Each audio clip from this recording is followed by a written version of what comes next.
안녕하세요. 남간사관학원입니다. 오늘은 기본간호에서 임상검사 간호에 대해서 알려드릴 텐데요. 국가고시에 가장 잘 나오는 파트 중에 하나예요. 그렇기에 오늘 수업은 집중해서 들어주시면 좋을 것 같습니다. 그럼 수업 시작하겠습니다. 임상검사 간호에 대해서 알려드릴 텐데, 임상검사가 뭐냐 하면 환자의 건강 상태를 확인하고 질환 여부와 치료 경과 등을 확인하기 위해 시행하는 임상적 모든 검사를 통칭해서 임상검사라고 하고요.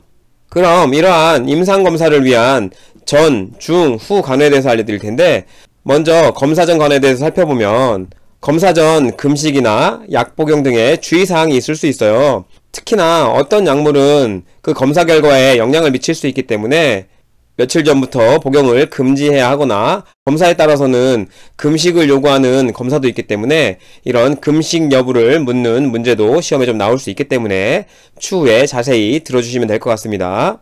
그리고 검사 중 예견되는 사항, 그리고 검사 장비와 과정, 소요 시간 등에 대해서 환자나 보호자에게 정보를 제공해야 하고요. 검사 관련 불안, 두려움에 대해서는 이야기하고 격려를 제공해야 되겠죠. 검사 중 간호에 대해서 살펴보면 검사를 수행하거나 보조하고 검체를 정확하게 수집하는 게 간호사나 간호조무사의 업무이겠고요.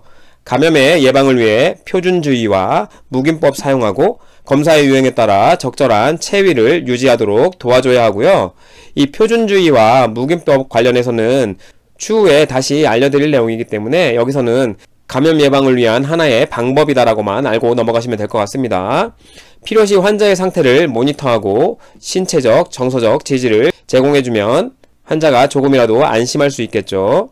그리고 검체 수, 위치, 검체 라벨 부착, 보관, 운반 등을 정확하게 확인해서 검체에 어떠한 문제도 생기지 않도록 하는 것 역시 검사 중 간호의 굉장히 중요한 부분입니다. 마지막으로 검사 후 간호인데요. 검사 후 환자를 편안하게 휴식할 수 있도록 하는 게 가장 중요하겠고요.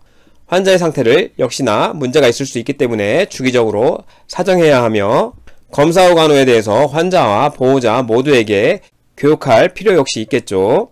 검사 후에 특이 변화는 없는지 확인하고 규칙적으로 활력 징후를 측정하면서 환자의 상태를 역시나 자주 살펴야 합니다. 여기까지가 임상검사의 전중 후 간호이고요. 이 부분은 너무나 원칙적이고 뻔한 이야기이기 때문에 시험에 그렇게 잘 나오진 않지만 가장 기본적인 부분이기 때문에 이렇게 간략하게 요약하고 넘어가겠습니다. 검체검사의 첫 번째 소변검사인데, 소변검사를 위한 준비 물품을 살펴보면 변기나 혹은 소변기가 필요할 수 있고요.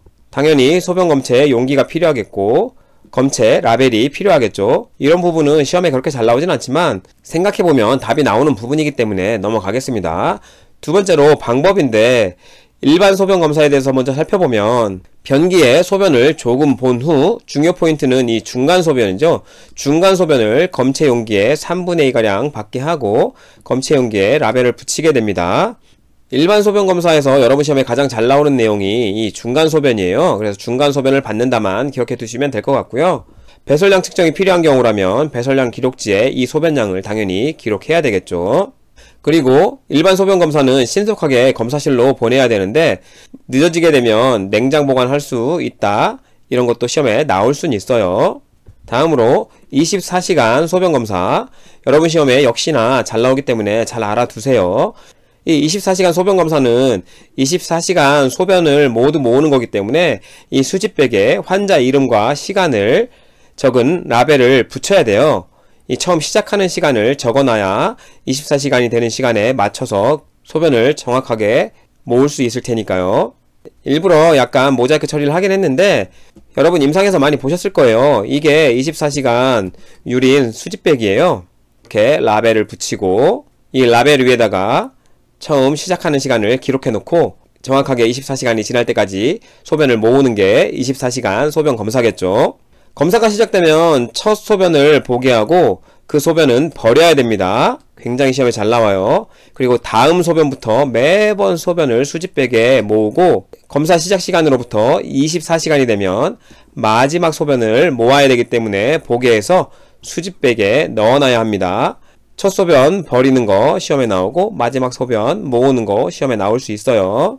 그리고 이 24시간 소변 검사 같은 경우에는 소변 내에 존재하는 세포나 미생물의 고정과 보존을 위해서 톨루엔 같은 방부제를 사용할 수도 있어요. 여러분 시험에 한 번 정도 나왔었기 때문에 방부제를 넣을 수 있다, 이런 것도 좀 알고 계시면 좋을 것 같습니다.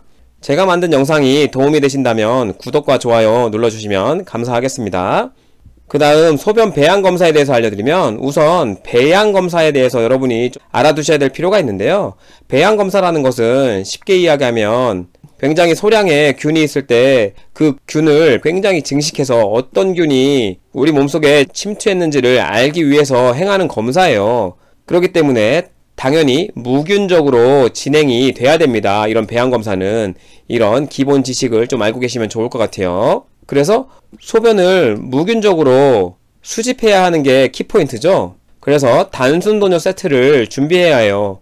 왜? 무균적으로 소변을 수집하기 위한 거죠.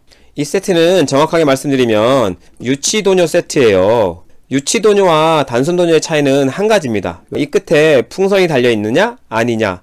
그래서 이 풍선을 부풀려서 방광 내에서 빠지지 않도록 하는 게 유치도뇨고요. 이 풍선이 없으면 단순도뇨가 돼요. 그래서 유치도뇨 세트에는 이렇게 주사기가 있어야 합니다. 이쪽으로 생리식염수를 넣어서 이 풍선을 부풀려야 하기 때문에 주사기가 필요하고요. 단순도뇨 세트에서는 이 주사기가 필요 없어요. 그리고 여기에 루브리컨트라고 하는 윤활제를 준비해야 되고요. 그리고 소독솜이 필요하겠죠. 그리고 이게 공포라고 해서 가운데 이렇게 구멍이 있잖아요. 생식기기 부분만 이 홀 부분으로 노출시키고 나머지는 가려주는 거예요. 무균적인 접근을 위해서죠. 그리고 켈리나 포셉을 이용해서 이 도뇨관을 집어넣어야 하기 때문에 같이 준비되어 있어야 합니다. 추후에 어차피 단순도뇨, 유치도뇨 나올 테니까 여기선 이 정도만 말씀드리고 넘어가겠습니다. 도뇨하여 처음 나오는 소변 50cc 정도는 버린 후에 중간뇨를 멸균 시험관 용기에 모아주면 끝이고요. 시험관에 라벨을 붙이고 검사실로 즉시 보내주면 되는 거예요. 다음으로 대변 검사에 대해서 살펴보면, 준비 물품은 변기가 필요하겠고 체변 용기, 변을 뜨는 체변봉, 그리고 검체 라벨이 필요하겠죠. 방법으로는 프라이버시를 위해서 스크린을 쳐주고 변기를 사용하게 되고요. 체변봉으로 대변을 적당히 덜어서 체변 용기에 넣으면 끝입니다. 검체에 라벨을 붙이고 검사실로 보내면 되고, 유의사항으로는 기생충이라든지 충남 검사를 위한 검체는 즉시 검사실로 보내야 한다는 거 기억해 두셔야 합니다. 특히나 아메바 검사나 이런 거 여러분 시험에 나올 수 있어요. 검체는 즉시 보낸다라고 기억하시면 됩니다. 다음으로 채취된 검체에 소변이나 기타 오염물이 섞이지 않도록 해야 되고요. 설사의 경우는 점액도 같이 채취해야 된다는 거 시험에 나오진 않지만 혹시 모르니까 알아두시면 좋을 것 같고요. 자멸검사의 경우에는 붉은 육류라든지 철분제 등 무나 이런 야채도 3일 전부터 금해야 될 필요가 있어요. 왜냐하면 자멸검사 같은 경우에는 대변 내에 헤모글로빈이 있는지 없는지를 가지고 판단하는 거예요. 근데 요런 녀석들은 이 헤모글로빈을 체크하는 화학 반응에 이상 반응을 일으킬 수 있어서 꼭 금해야 한다고 합니다. 시험에도 나오기 때문에 암기해 두셔야 해요. 다음으로 객담 검사에 대해서 알려드리면, 준비 물품은 객담 용기, 그리고 검체 라벨, 방법으로는 이른 아침, 새벽, 이게 굉장히 중요한 포인트고요. 심호흡, 기침을 하면서 첫 객담을 용기에 받아야 합니다. 그래서 첫 객담 알아두시고요. 용기에 라벨 붙이고 검사실로 검체를 보내면 끝이고요. 유의사항으로는 아침에 일어난 후 첫 객담이 가장 중요하다고 말씀드렸고, 이유가 뭐냐? 가장 많은 병원체를 보유하고 있다는 거죠. 결핵검사를 위해서 객담검사의 경우는 3일 연속 아침에 나오는 객담을 채취해야 합니다. 이런 부분 시험에 나올 수 있어요. 3일 연속 아침에 나오는 객담 같이 기억해 두시면 좋을 것 같고요. 정상 객담의 경우에는 무색 투명한 게 맞고 병원균도 없습니다. 오늘 제가 준비한 영상은 여기까지고요. 다음 영상에 혈액검사와 방사선 검사에 대해서 추가적으로 알려드리도록 하겠습니다. 시청해주셔서 감사합니다.